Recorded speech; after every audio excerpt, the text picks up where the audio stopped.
그리고 오늘 새롭게 오신 우리 신정님 어머님에게 하나님의 크신 은혜와 복이 함께 하시기를 주의 이름으로 축복을 드립니다. 그림 하나 보여드리겠는데 이미 여러분들 잘 아시는 노댕에 생각하는 사람이라고 하는 조각상이죠.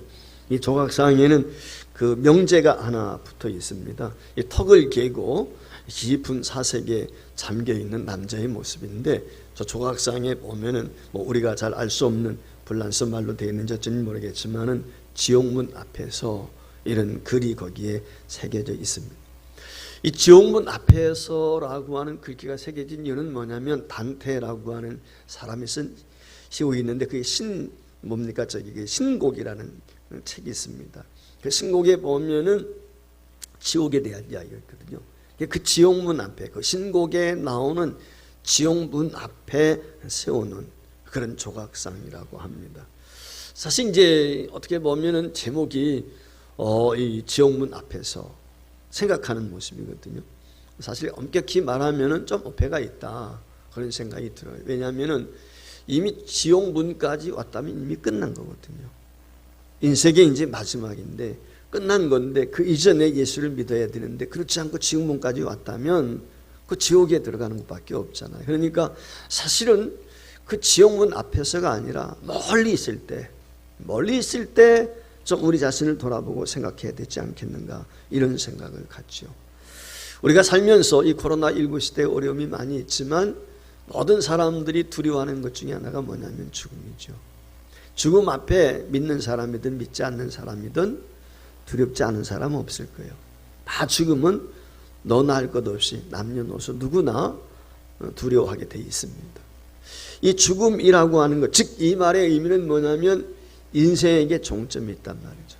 태어날 때가 있으면 죽을 때가 있잖아요. 심을 때가 있으면 거둘 때가 있는 것처럼 인생이라고 하는 것, 그 자연법칙에 의해서 하나님의 섭리 가운데 처음과 끝이 분명히 우리에게 있는 것입니다.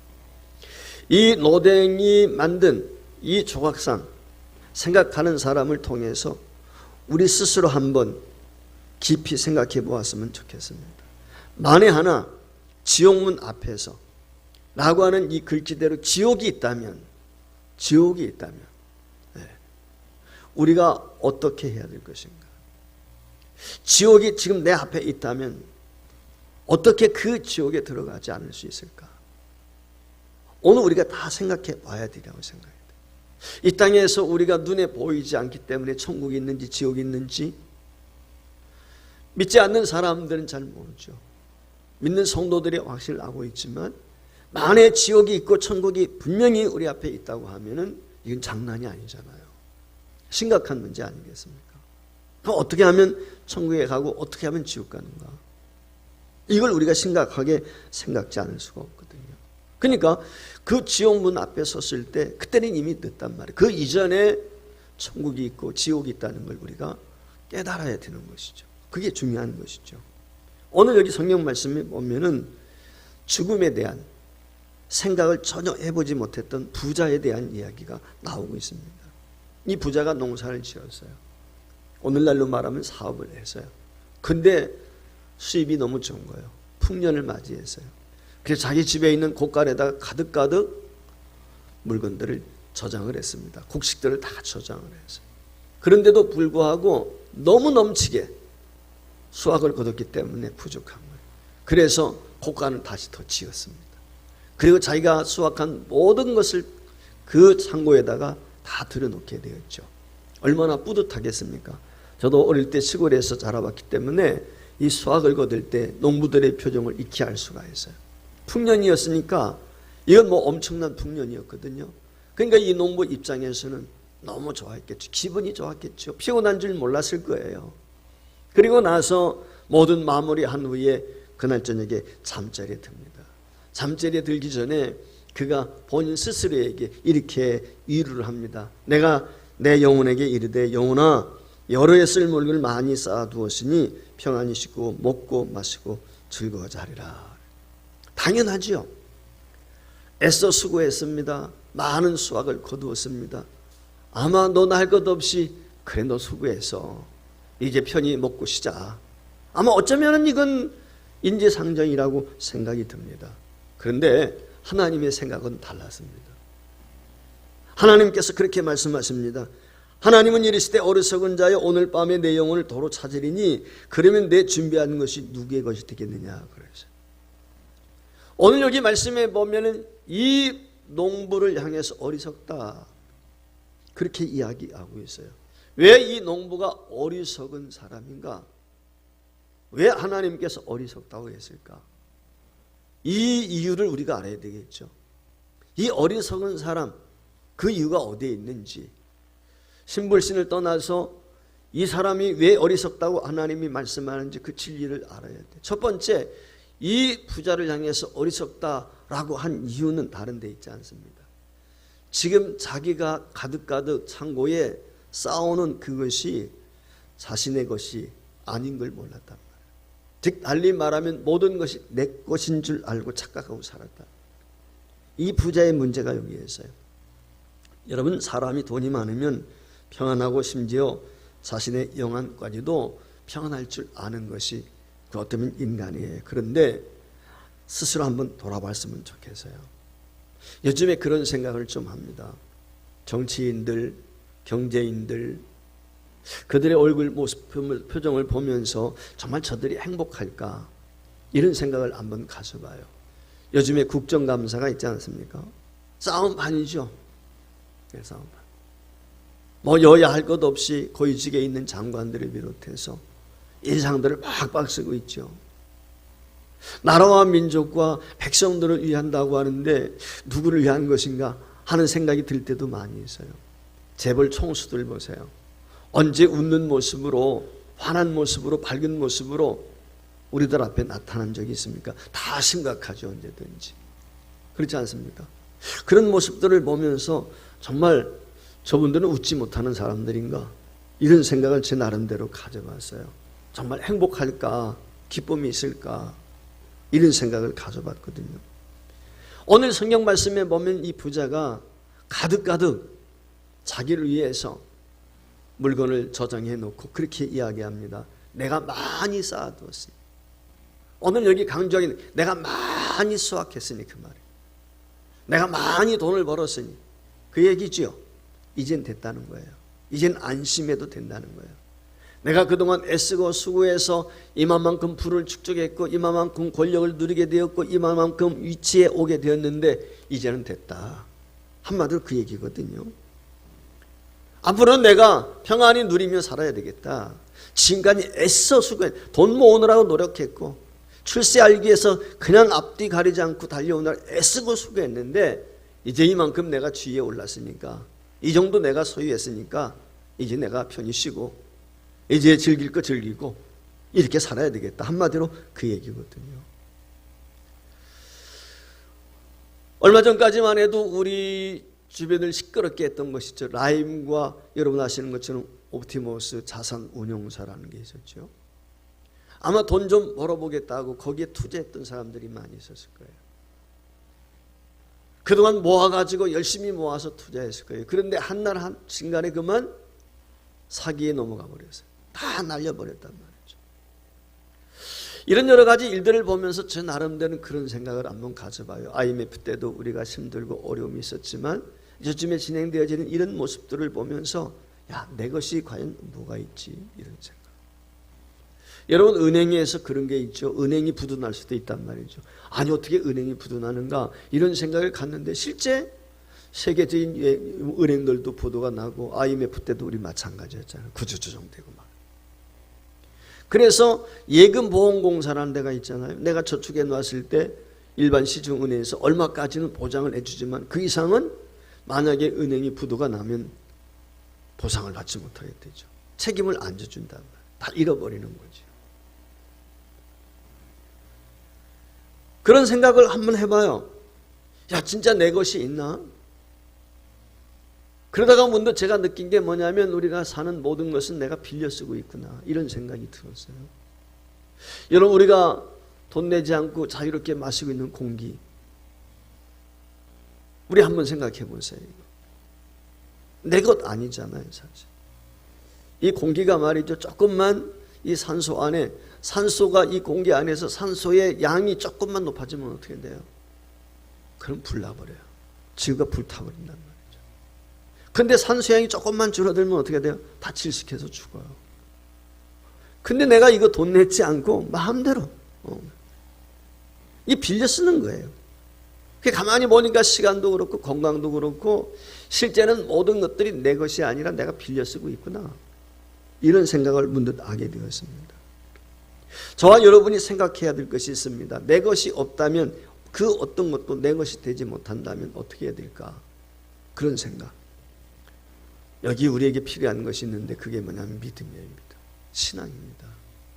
하나님 절대 신앙. 그 하나님을 믿을 때 내 것 아닌 것이 내 것 되게 하시는 게 하나님. 하나님의 것이 내 것이 되도록 그게 하나님이 하시는. 내 것이라고 내가 여기지만 사실 하나님이 거두어 가시면 내 것이 될 수가 없어요. 그런데 하나님이 옛다 하고 우리에게 주시면 그 모든 것이 우리의 것이 되는 것입니다.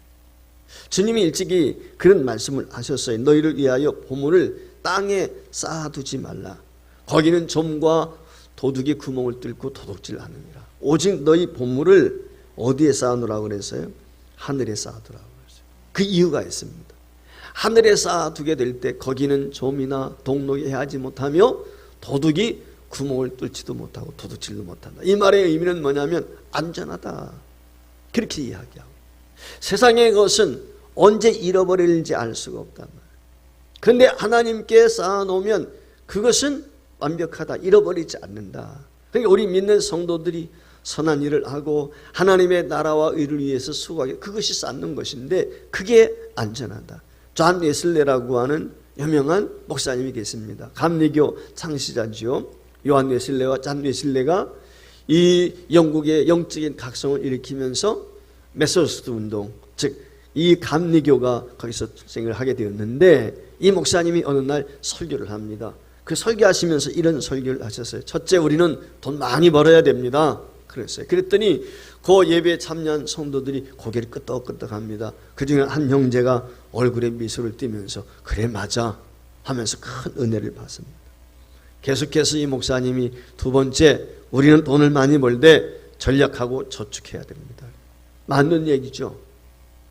그래서 옆 사람 옆구리를 툭 치면서 우리 목사님 설교 잘하지 그럽니다. 그런데 존 웨슬레가 참 요한 웨슬레가 세 번째 이야기합니다.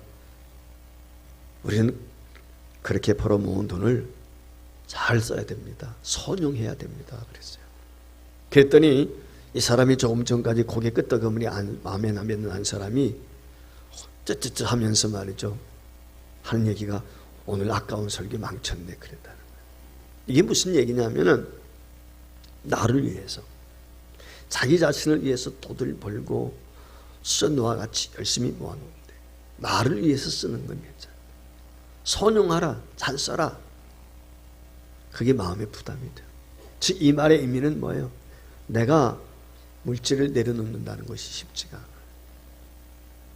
포기한다는 것이 쉽지가 않아요. 까미라고 하는 사람이 노벨 문학상을 받았어요. 이 사람이 노벨 문학상을 받게 되었을 때 상금도 받습니다.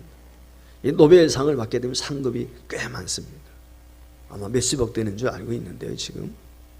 근데 이 사람이 그 노벨 문학상을 받고 그 상금을 가지고 프랑스 파리에 있는 교회에다가 멋진 별장을 하나 샀습니다.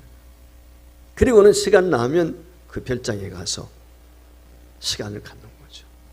3년째 되는 해에 그가 별장으로 가다가 교통사고로 죽었어요. 또 한 사람, 슈바이처라는 사람이 노벨 평화상을 받았어요. 노벨 평화상 동일한 상금을 받았죠. 이 사람은 아프리카에다가 한센병 환자를 위한 병원을 지었습니다. 한 사람은 자기를 위해서 별장을 샀지만 그 별장은 자기의 것이 되지 못했어요. 또 한 사람은 상금을 가지고 자기를 위한 것이 아니라 한센병 환자를 위해서 병원을 세웠는데 이 병원을 세운 통해서 지금까지도 수많은 환자들이 그곳에서 치료를 받고 있단 말이죠. 한 사람은 자기를 위해서 투자했고 다른 한 사람은 타인을 위해서 투자했어요. 자기를 위해서 투자한 사람은 자기의 것이 되지 못했지만 타인을 위해서 투자한 스바이처에게는 그 모든 것이 자기의 것이 되었어요. 오고 오는 세대에 지금도 스바이처는 그의 선행에 대해서 많은 사람들이 이구동성으로 칭찬합니다. 오늘 부자를 보면서 저와 여러분이 깨달아야 되는 것이 있습니다. 내가 쌓아놓는다고 그것이 다 내 것이 아니다. 내가 아무리 애쓰고 수고해서 모아놓아도 그걸 누가 취하는지 알 수 없는 것. 그게 우리 인생의 삶이다. 따라서 내가 누리고 있는 것이 내 것 되게 하는 것은 하나님밖에 없다. 즉 하나님을 믿을 때 그것이 진정한 나의 소유가 되고 그것이 내가 사용할 때 의미가 있는 것이지 그렇지 않으면 의미가 없어요. 따라서 오늘 먼저 예수 믿는 저와 여러분은 지금까지 살아온 은혜에 대해서 감사하면서 남은 생에 살아가게 될 때 내게 주신 모든 것을 선용할 수 있는 지혜를 갖기를 바라고, 동시에 예수 믿지 않는 혹시라도 그런 분이 이 자리에 있다면 구원에 대한 확신을 갖고 내가 남은 생에 어떻게 살아야 될지 예수 믿어야죠. 그래야 구원이 있기 때문에. 이 부자를 향해서 주님이 어리석다 한 이유 두 번째가 있습니다. 물질 많으면 영혼도 잘 되는 줄 알았기 때문에 그래요. 착각이라는 것입니다.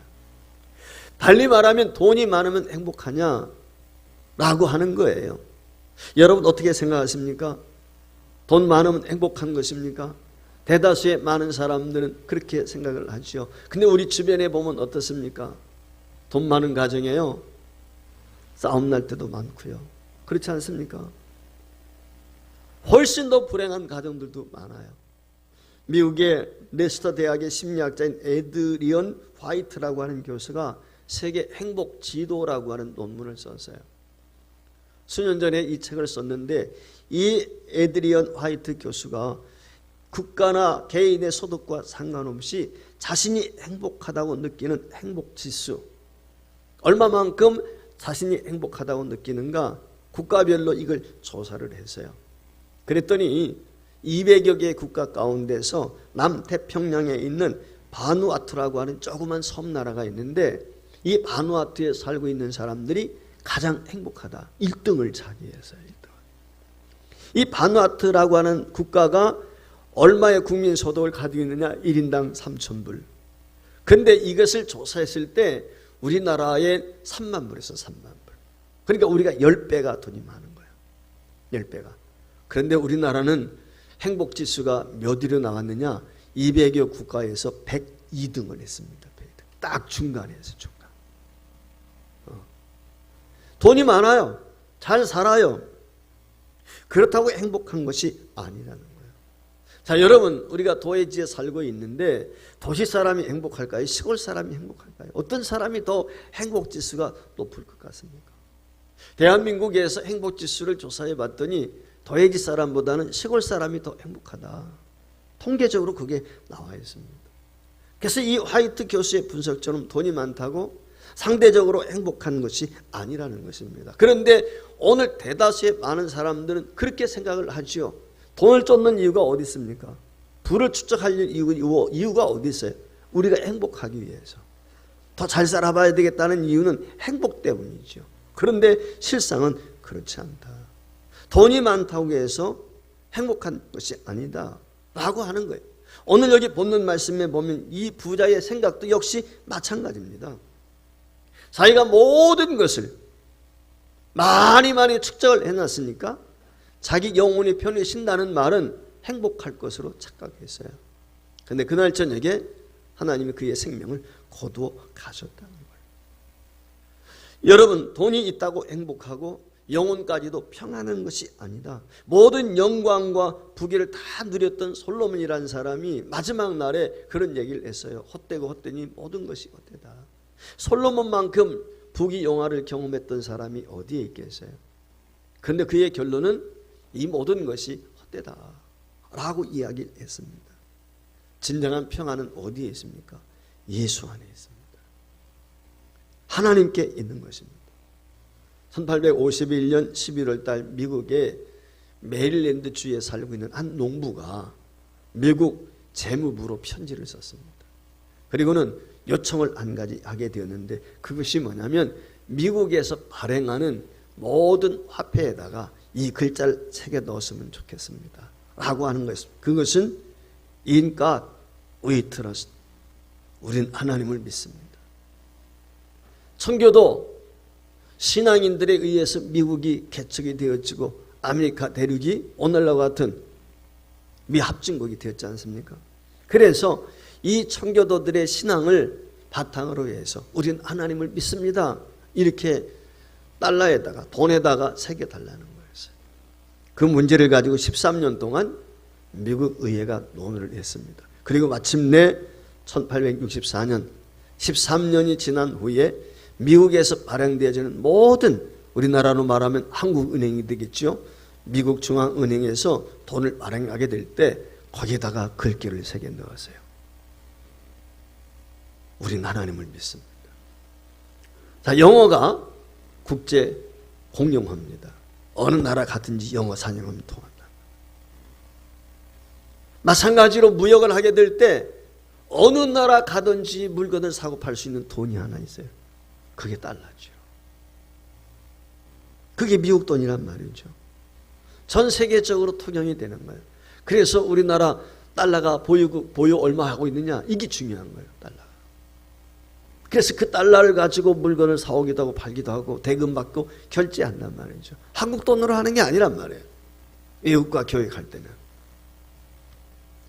그런데 사회주의 국가가 되었던 공산주의 국가가 되었던 자유국가가 되었던 지간에 이 돈을 서로 주고받아요. 그들은 알게 모르게 뭐라고 해요? 우리는 하나님을 믿습니다. 우리는 하나님을 믿습니다. 어떻게 보면 전도지와 같이 지금 서로가 주고받고 있는 거야. 미국이 강대국이기 때문에 물론 그럴 수 있죠. 그러나 미국이 강대국이기 때문이 아니라 미국이 강대국이 된 이유가 뭐냐는 거죠. 저는 이게 중요하다고 생각해요. 이게 바로 하나님 중심이 아닐까. 우리가 하나님을 믿습니다. 결국은 이 미국 돈이 세계 경제에 모든 유통하는데 기본이란 말이죠. 기본. 글귀가 새겨져 있는 것을 알든 모르든 우리는 서로가 달러를 주고받고 상용하고 있단 말이죠. 우리는 하나님을 경외하는 개인과 가정과 국가가 이 번영하고 복받고 평안해진다는 사실, 하나님을 믿게 될 때, 하나님을 높여드리게 될 때 이걸 우리가 인정을 해야 돼요. 그걸 기억해야 돼요. 여러분, 돈이 많다고 권력이 많다고 영혼까지 행복한 건 결코 아닙니다. 그러면 돈이 없으면 행복할까? 물론 아니죠. 돈 있어야 살아요. 돈 없이는 못 사니까. 중요한 건 뭐냐면 적당한 것이죠. 그래서 하나님께서 우리에게 이 잠언서 기자를 통해서 주신 말씀이 있어요. 우리 믿는 성도들의 기도가 되어야 되겠고, 우리가 돈에 대해서 어떤 마인드를 가져야 되는지 그걸 깨우쳐주는 성경 말씀이에요. 잠언 30장 8절로 9절입니다. 우리 수고스럽지만 한번 같이 읽어보겠습니다. 나를 가난하게도 마옵시고 보하게도 마옵시고 오직 필요한 양식을 나로 먹이시옵소서. 혹 내가 배불러서 하나님을 모른다 여호와를 누구냐 할까 하오며, 혹 내가 가난하여 도둑질하고 내 하나님의 이름을 욕되게 할까 두려워합니다. 이게 무슨 얘기예요? 내가 너무 부해가지고 가진 게 너무 많아서 야 나는 하나님 없이도 살 수 있어, 이런 교만하지 않게 달라는 거예요. 교만하다. 대개 보면 그렇지요. 그래서 성경 말씀에 보면 돈 많은 부자가 이 천국에 들어가는 것이, 구원받는 것이 얼마나 어려우냐, 낙타가 바늘기 구멍을 빠져나가는 것보다 더 어렵대. 그만큼 신앙생활 잘하기가 어렵다는 거예요. 세상에 너무 즐거우니까 뭐 쓰고 먹고 마시고 세상에 그렇잖아요. 그래서 하나님 없이도 살 것처럼 착각한단 말이지. 너무 가난하면 어때? 자칫 잘못하면 도둑하고 싶은 마음, 주님 배를 채워야 되니까 도둑질할 수 있다는 것이죠. 너무 가난하면 뭐 예수 믿는 게 저렇게 그래, 이런 얘기 들을 수 있다는 거죠. 그래서 하나님 앞에 이 잠언 기자가 이 얘기하는 게 뭐예요? 하나님, 나는 너무 부자 되게도 하지 마시고 가난하다고 말도 했어요. 그 기도를 드리고 있는 거예요. 여러분, 많다고 평안한 게 아니에요. 우리가 적당해야 되는 거죠.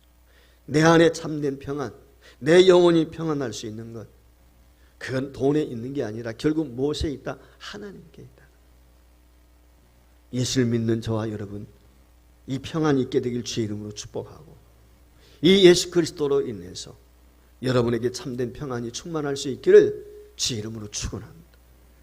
마지막 세 번째 이유가 있어요. 죽음에 대한 것입니다. 이 부자는요, 농사 지어가지고 많은 것을 저축을 해놓고 자기의 생명이 종말이 언제인지를 몰랐어요. 이것이 세 번째 중요합니다. 물질 넘어 더 중요한 것이 있다. 이걸 깨닫지 못했다는 거예요. 18세기에 유명한 철학자가 있습니다. 볼테르라고 하는 사람. 이 사람이 기고만장해서요, 이 사람이 말이죠, 생각하기를 나는 블런스에서 50년 내에 기독교를 말살시키고 말 거야. 자기가 글을 잘 쓰니까 자기 사상과 철학을 통해 가지고 기독교는 거짓이다, 가짜다, 이걸 자기가 증명을 해가지고 기독교를 말살시키겠다, 그런 생각을 가지고 집필을 했어요. 그런데 그가 세상을 떠났습니다. 그가 세상을 떠난 지 20년 후에 그가 살고 있던 집이 불란서 성서 공회에서 사들였어요. 그리고 그곳이 불란서 모든 성경이 출판되어지는 출판사가 그 집에서 만들어졌어요. 이게 우리 인간이에요. 여러분, 이 땅의 모든 성경 지금도요 1년에 수억 권씩 발행이 되고 있어요. 수억 권씩. 우리나라가 성경 성서 공회를 통해서 외국에 수출을 많이 합니다. 우리나라에서만도 수억 권씩 이 국내 것, 해외 것 출판을 하고 있어요. 베스트셀러 중에 베스트셀러죠. 지금까지 끊임없이 성령은 많은 사람들에게 익히고 그리고 사람들을 변화시키고 있어요. 그런데 이 볼테르라는 사람이 쓴 책이 6권이 한 묶음으로 나왔는데 그 당시 90센트에 팔렸대. 헐값이죠. 종이값밖에 안 되는 거예요. 그가 그런 얘기를 했다고 합니다. 차라리 내가 태어나지 않았으면 좋았을 거야. 그러면서 마지막에 세상을 떠나게 될 때 나는 지옥 간다 그랬다는 거예요. 지옥 간다. 왜 지옥 가겠어요? 하나님을 믿지 않았으니까. 여러분, 이 점을 우리가 명심해야 돼요. 이성의 시대라고 하는 책을 쓴 토마스 팽이라는 사람이 있습니다. 이 사람 역시도 성경을 초롱했어요. 기독교를 초롱했어요. 아마 100년 후에는 기독교라고 하는 것은 이 세상에서 사라질 것이다. 성경은 저 도서관에 가야 어느 구석에서나 찾아볼 수 있는 책이 될 것이다. 그렇게 장담을 했어요. 그런데 이 사람이요 1809년에 세상을 떠나게 되는데 그 책을 출간한 후에 제대로 거듭도 하지 못했어요. 그리고 침상에서 혼자 쓸쓸하게 죽어갔다는 것입니다. 여러분, 이 땅에 가장 어리석은 것이 무엇일까요? 이 세상에 살면서 가장 어리석은 건 다른 거 아니에요. 하나님이 없다고 생각하는, 하나님을 부정하는 거예요. 달리 말하면 세상 표현으로 신의 존재를 부정하는 것, 그게 가장 어리석다는 거예요. 그래서 어리석은 자는 그의 마음에 이르기를 하나님이 없다, 그렇게 이해한다는 거예요. 오늘 이 부자 물질이 있으면 뭐 하겠습니까? 하나님 경외하는 마음이 없었어요. 결국 그의 생명이 죽었다. 그날 끝이 났어요. 이것처럼 불행한 일이 어디에 있습니까? 같은 누가복음 16장에 보면은 부자 나사로와 부자와 거지 나사로에 대한 이야기가 있어요. 나사로도 죽고 부자도 죽었어요. 부자는 지옥에 갔고 나사로는 천국에 갔어요. 어느 날 부자가 지옥에서 너무 고통스러운 가운데 눈을 들어보니까 저 천국에 나사로가 있는 거예요. 아브라함 품에서 편안히 있는 거예요. 그래서 부탁을 합니다. 자기가 지금 너무 힘들고 고통스러운데 내 입술을 좀 시원케 해주세요. 그러니까 너하고 우리 사이는 구름이 커가지고 건너갈 수가 없다. 그때 이 부자가 말이죠, 지옥에 간 부자가 그래요. 이 지상에 죽지 않고 지금 살아있는 5명의 내 형제가 있는데 저 다수는 보내가지고 그들이 나처럼 이 지옥에 오지 않도록 전도하다. 그들에게 좀 보내달라고. 그러니까 이 아브라함이 뭐라고 그래요? 갈 수가 없다. 그러면서 하는 말이 뭐라고 이야기합니까? 이 땅에 있는 모세와 이 땅에 선지자들이 있다는 거예요.